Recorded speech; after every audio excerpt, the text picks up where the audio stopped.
नमस्कार। आप देख रहे हैं मौसम पूर्वानुमान यूट्यूब चैनल। मैं किरण वाघमोड़े आप सभी का इस चैनल पर स्वागत करता हूँ। आज 17 अक्टूबर सुबह के लगभग 10 बजे और अभी हम देखते हैं कि 17 से लेकर 24 अक्टूबर के बीच कैसा रहेगा पूरे देश भर में मौसम का हाल इस साप्ताहिक मौसम बुलेटिन में। लेकिन उससे पहले आप इस चैनल पर नए हैं और आपको ऐसे ही वीडियो देखने तो चैनल को अभी सब्सक्राइब कीजिए। तो सबसे पहले बात यदि हम मौसमी प्रदूषण की करें तो जो डिप्रेशन था अब लगभग टकरा गया है और दक्षिणी आंध्र प्रदेश के इलाकों में as a well marked low pressure area दिखाई दे रहा है। इसके अलावा अरब सागर में भी अब एक नया साइक्लोनिक सर्कुलेशन देखने को मिल रहा है और यह साइक्लोनिक सर्कुलेशन आगे जाकर लो प्रेशर एरिया भी बनेगा। तो इन्हीं सिस्टम के कारण यहाँ पर जो दक्षिणी भारत तथा मध्य भारत के इलाके हैं बारिश की गतिविधियाँ अच्छी खासी दिखाई दे रही है। और आने वाले 24 घंटों में भी दक्षिणी मध्य महाराष्ट्र, दक्षिणी कोंकण गोवा के इलाकों में मूसलाधार बारिश होगी। उत्तरी आंतरिक कर्नाटका, इसके अलावा रायलसीमा, तेलंगाना और आंध्र प्रदेश के कुछ इलाकों में तेज़ बारिश की बौछारें होंगी। तो केरला, तमिलनाडु में कुछ स्थानों पर ही हल्की फुल्की बारिश होगी। मध्य प्रदेश के दक्षिणी इलाकों में जो महाराष्ट्र के बॉर्डर से सटे इलाके वहाँ पर हल्की बारिश होगी। गंगे पश्चिम बंगाल में तेज़ बारिश होगी। इसके अलावा उड़ीसा, झारखंड और छत्तीसगढ़ में भी एक या दो स्थानों पर बारिश की गतिविधियाँ देखने को मिल सकती है। महाराष्ट्र के बाकी इलाकों में भी कुछ स्थानों पर हल्की फुल्की बारिश की बौछारें होगी। और यदि यहाँ पर आप देख सकते हैं जो सिस्टम बना था वो किस तरह से टकरा कर अब दक्षिणी आंध्र प्रदेश के इलाकों के आसपास दिखाई दे रहा है। और आने वाले अगर 7 दिनों का हम पूर्वानुमान देखते हैं तो मौसम विभाग का यह मॉडल है जिसके अनुसार आने वाले 7 दिनों में दक्षिणी मध्य महाराष्ट्र, दक्षिणी कोंकण गोवा, उत्तरी आंतरिक कर्नाटका, तटीय कर्नाटका के इलाके, दक्षिणी आंतरिक कर्नाटका के इलाके है अच्छी खासी बारिश होने का अनुमान है। इसके अलावा तमिलनाडु के भी तटीय इलाकों में अच्छी बारिश का अनुमान है। और यहाँ पर गंगे पश्चिम बंगाल तथा उड़ीसा के आसपास भी बारिश के लिए हालात अनुकूल है, क्योंकि इस वीक के आखिरी दिनों में यानी कि 23-24 तारीख के आसपास एक सिस्टम बंगाल के खाड़ी में बनने वाला है। और ये जो सिस्टम बनेगा यहाँ पर एक डिप्रेशन बन सकता है और यदि हालात और अनुकूल होते हैं तो यहाँ पर एक चक्रवाती तूफान भी देखने को मिलेगा।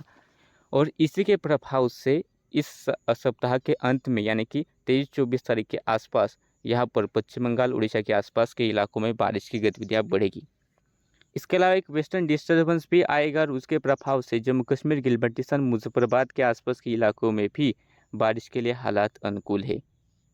यदि हम सामान्य से तुलना की अगर हम बात करें तो इस पूरे सप्ताह में महाराष्ट्र के कोंकण गोवा के सभी रीजन में सामान्य से ज़्यादा बारिश होगी।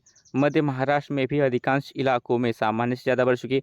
मराठवाड़ा और विदर्भ के दक्षिणी इलाकों में भी सामान्य से ज़्यादा बारिश का अनुमान है। इसके अलावा उत्तरी आंतरिक कर्नाटका, दक्षिणी आंतरिक कर्नाटका, तटीय कर्नाटका के इलाके, रायलसीमा और तटीय आंध्र प्रदेश के इलाकों में सामान्य से ज़्यादा बारिश होगी। तमिलनाडु के भी तट के आसपास, चेन्नई के आसपास के इलाके वहाँ पर थोड़ी सामान्य से ज़्यादा बारिश होगी। लेकिन बाकी बचे तमिलनाडु और केरला के अधिकांश इलाकों में सामान्य से कम बारिश का ही अनुमान दिखाई दे रहा है। इसके अलावा गंगे पश्चिम बंगाल और तटीय ओडिशा के इलाकों में सामान्य से ज़्यादा बारिश होगी।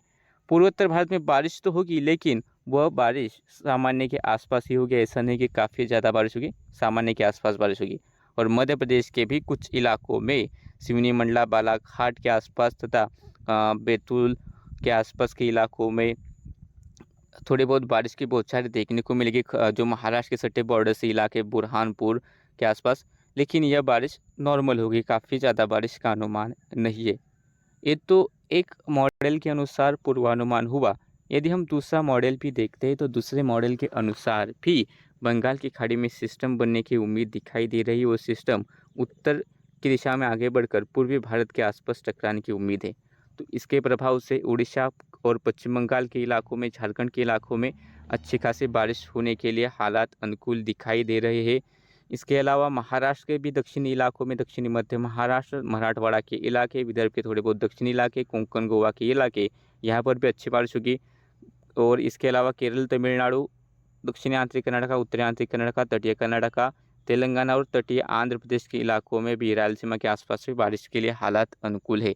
मध्य प्रदेश के महाराष्ट्र के बॉर्डर से सटे इलाकों में भी बारिश होगी। बिहार के थोड़े बहुत इलाके और पूर्वोत्तर भारत में तथा जम्मू कश्मीर, गिलबर्टिस्तान, मुजफ्फराबाद के आसपास के इलाकों में बारिश के लिए हालात अनुकूल दिखाई दे रही है। और सामान्य से तुलना की अगर हम बात करें तो यहाँ पर गंगे पश्चिम बंगाल, उड़ीसा, झारखंड के थोड़े बहुत इलाके, छत्तीसगढ़ के दक्षिणी इलाकों में अच्छी खासी बारिश के लिए हालात अनुकूल दिखाई दे रहे हैं। सामान्य से ज़्यादा बारिश होगी ऐसा ये मॉडल दिखा रहा है। इसके अलावा महाराष्ट्र में भी अधिकांश इलाकों में, थोड़े बहुत स्थानों पर छोड़कर अधिकांश इलाकों में सामान्य से ज़्यादा बारिश होगी। उत्तरी आंध्र कर्नाटका, दक्षिणी आंध्र कर्नाटका में भी और रायलसीमा और तेलंगाना के भी कुछ इलाकों में सामान्य से ज़्यादा बारिश का ही अनुमान है। उत्तर तटीय जो आंध्र प्रदेश के इलाके, यहाँ पर भी सामान्य से थोड़ी ज़्यादा बारिश होगी। लेकिन दक्षिणी तटीय आंध्र प्रदेश, तमिलनाडु और केरला में इस मॉडल के अनुसार कुछ ज़्यादा या फिर खास बारिश के लिए हालात अनुकूल नहीं है। यहाँ पर सामान्य से कम ही बारिश तो होगी, लेकिन सामान्य से कम होगी। बाकी अधिकांश इलाके हैं देश के, यानी कि यूपी से लेकर जहाँ राजस्थान, पंजाब, हरियाणा, दिल्ली, एनसीआर, गुजरात के अधिकांश इलाकों में बारिश के लिए हालात अनुकूल नहीं है। मध्य प्रदेश के सिर्फ महाराष्ट्र के आसपास के इलाकों में, दक्षिणी इलाकों में ही बारिश होगी। बाकी मध्य प्रदेश में भी बारिश के लिए हालात अनुकूल नहीं है। पूर्वोत्तर राज्यों में बारिश होगी, लेकिन वह बारिश काफ़ी कम होगी। सामान्य से तुलना में यहाँ पर कम बारिश का ही अनुमान है, फिर सामान्य के आसपास ही बारिश का अनुमान है। तो देश के इस मौसम बुलेटिन में अभी के लिए इतना ही। यदि आपको ऐसे ही वीडियो देखने तो चैनल को अभी सब्सक्राइब कीजिए और बेल आइकन दबाकर हर अपडेट पर नज़र रखें।